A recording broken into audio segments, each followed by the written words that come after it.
Hello, Captain Scruffy over here. Um, Talk a little bit about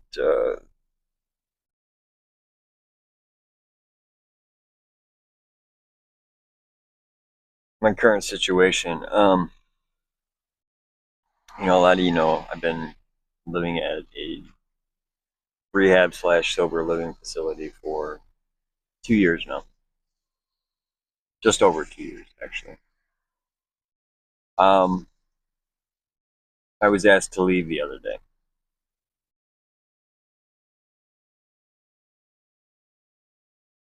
Me and the director kind of bumped heads on something. Um,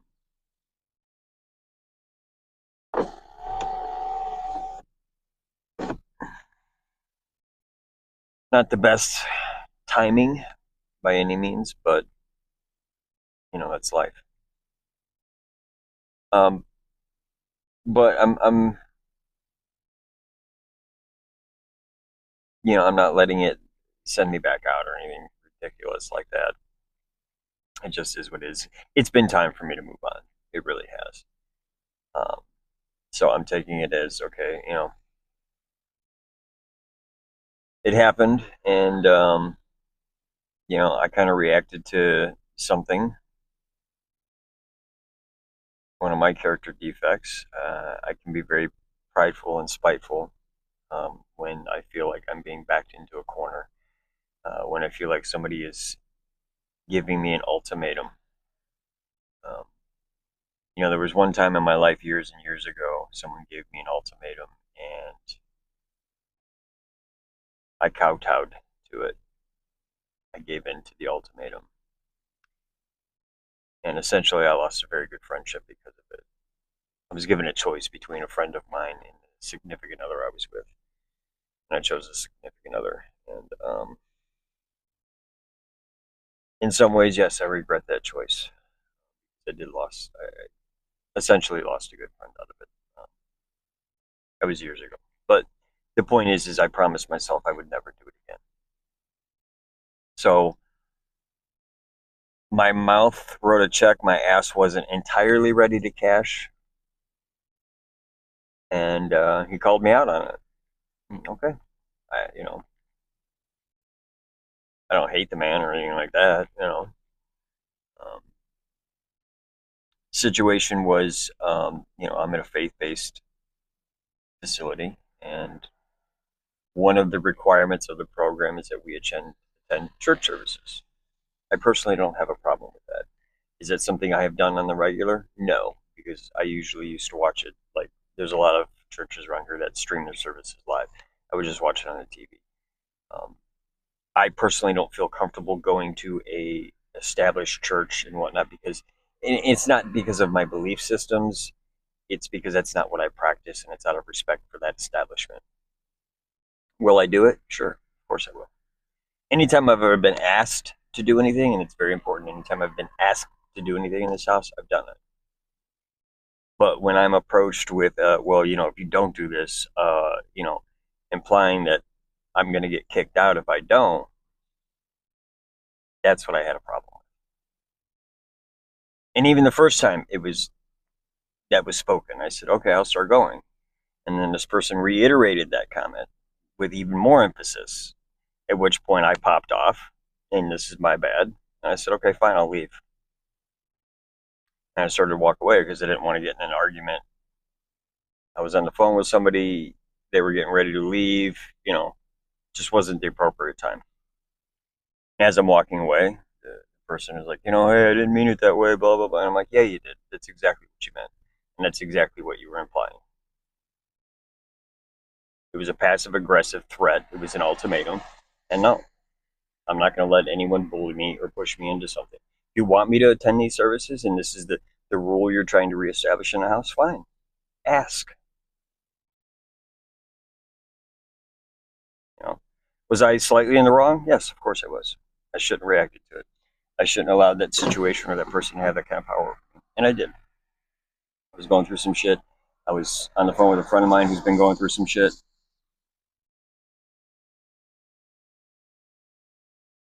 You know, And that in itself was okay, whatever. And then it was, a little bit later, I got a text message that basically said that, oh, I was just pulling your chain, but that this wasn't the first time that they were implying that that wasn't the first time I had given them some kind of threat, and that I should find a new place to live, and I had till the first to get out. So basically, they gave me 10 days. Um, that's the other part that confuses me, the threat, the implied threat. How is me leaving a threat? I didn't threaten this person's livelihood. I didn't threaten their sobriety. I didn't threaten them physically in any way. There's only two ways that it could have possibly been a threat. Either A, you think I'm of value to the house, and me leaving will cause issues. I don't see that. Because if that was the case, you would have probably approached the situation differently. Or B, I threatened your pride, your ego, and your reputation. Because by me leaving, it frees up a bed for somebody else to come in. Number one. Number two, not that this is something I've strived for, not to toot my own horn, but I do have a lot of respect and admiration of the guys in the house. I lead by example. And there's a lot of guys who do look up to me. So by them getting rid of me, an indirect benefit of that is most of the people, and it's already started, there's a lot of people in the house who are, well, they're scared. They don't want to get kicked out over something stupid. If they're willing to kick me out over that, after I've been there for 2 years and all the things I've done to the house and all the people I've helped and everything else, they don't want to fuck around and find out. Okay. Gets everybody in line. Cool. You know. And I think that's what bothered me the most was the fact that from my perspective, and I haven't actually had this conversation with the person yet. We haven't actually spoken since then.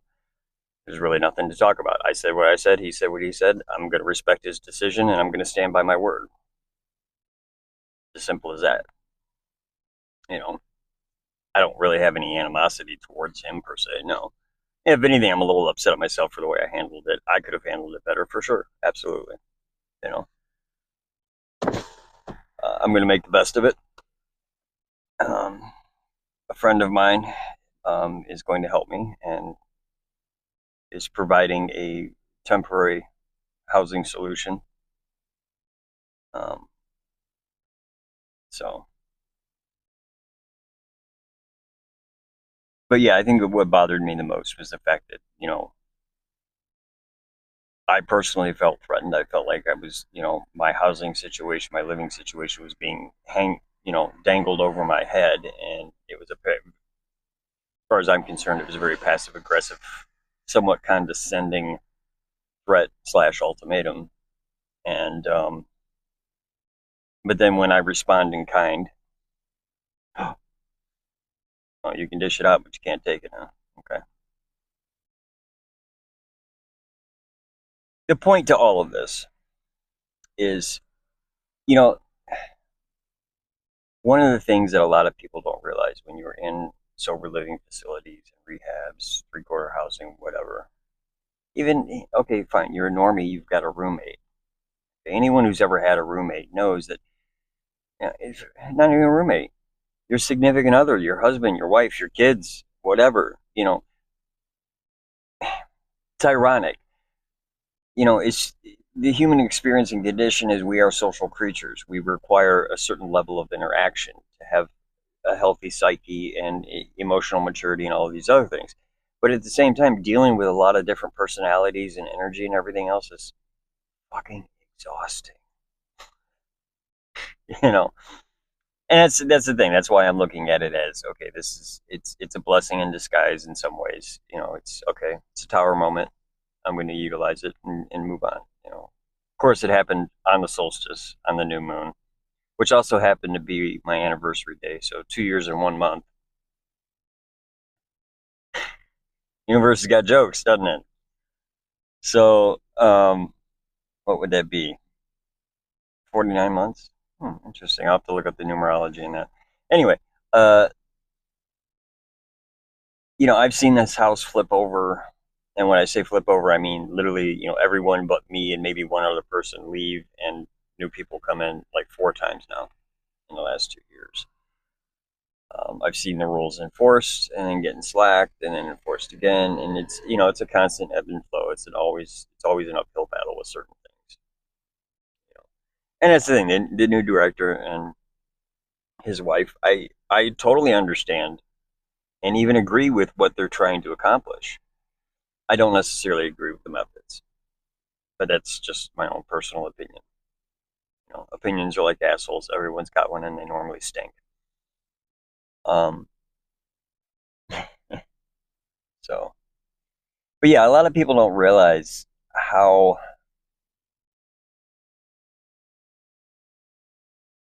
jarring it is. You're in a facility. You're trying to better yourself. You're trying to heal. You're trying to process a lot of stuff. But at the same time, you also have to be very courteous of everyone around you to an extent. You've got a lot of other personalities to navigate. You got a lot of other energies to navigate. You know, there are guys in the house right now that I barely even know their name because I don't go near them because, for lack of better terms, they just feel dirty. Like I don't even like to be in the room with them. You know, that's my own sensitivities, and it's tough. It's really, it's I don't think a lot of people realize the amount of time and energy it goes into in this process. People who've never gone through the rehab experience or the sober living, who've never suffered with any form of addiction and have gone through the recovery process. Um,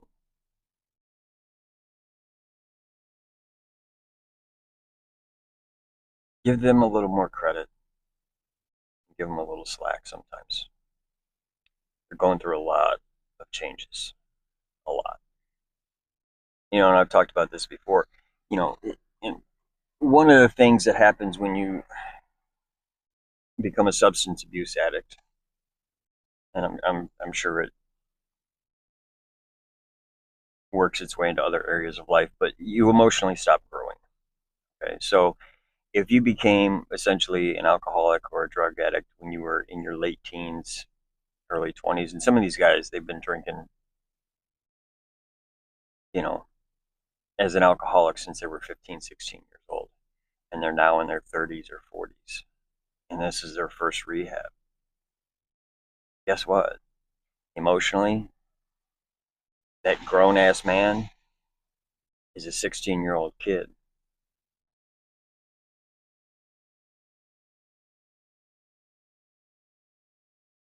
No, he's not going to handle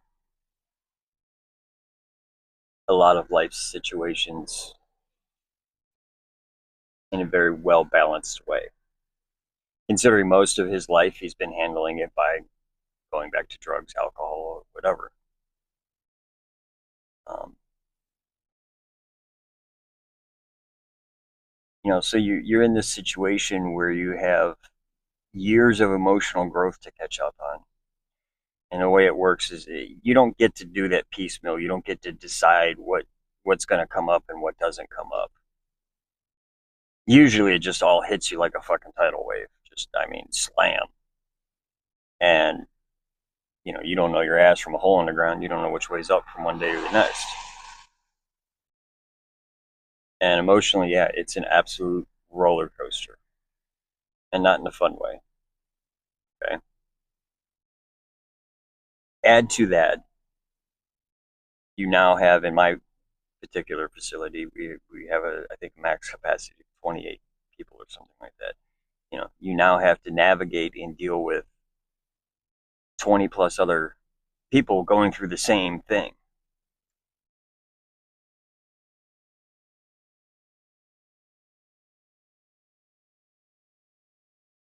And this is why in rehabs and stuff they emphasize routine and structure so much, because essentially you're dealing with children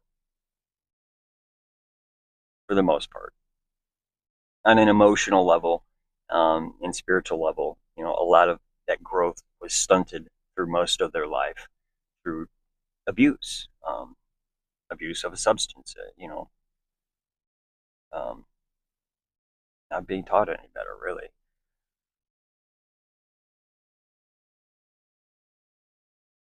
And let me tell you, as many times as I've been through this process, not that I have any plans or intentions of repeating it because I don't. Um,